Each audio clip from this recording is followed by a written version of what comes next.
10 years from now, what do you think the payments industry is going to look like that would be different from what it is today?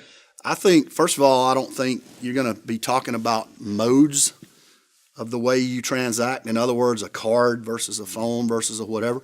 I think it's just going to be talking about the transaction in particular.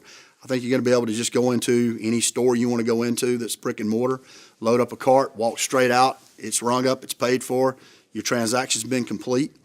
I think you're going to see things around customer service and client interaction that are going to be totally different. I think you'll see, quote, banks and branches that have no one working in there. There's already a lot of that going on. If you see some of these, quote, cafes that banks have kind of turned into, where you go in and people really don't bother you unless you need something.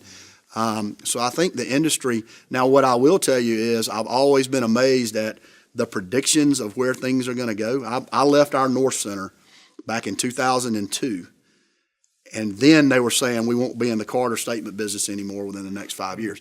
And that's been, 16 years ago. So, it's moves slow, but I think the technology, the way we interact, again, I go back to generations. I mean, it takes a time for a generation to get used to certain things. There's probably a lot you and I do that we're not all that comfortable with, but our kids are totally comfortable with it. So as they come along, they're going to expect that kind of interaction. They're going to think things are just okay, that I share everything I've got with whoever it is. I think you're the same way I am. I'm not all that comfortable with that kind of thing. But as that changes and the generations come along, I think you're going to see the payments industry turn totally different than it is today. And I don't think, quite frankly, everyone that's going to be a big player will be a financial institution. I mean, you're already seeing some of that as we go along.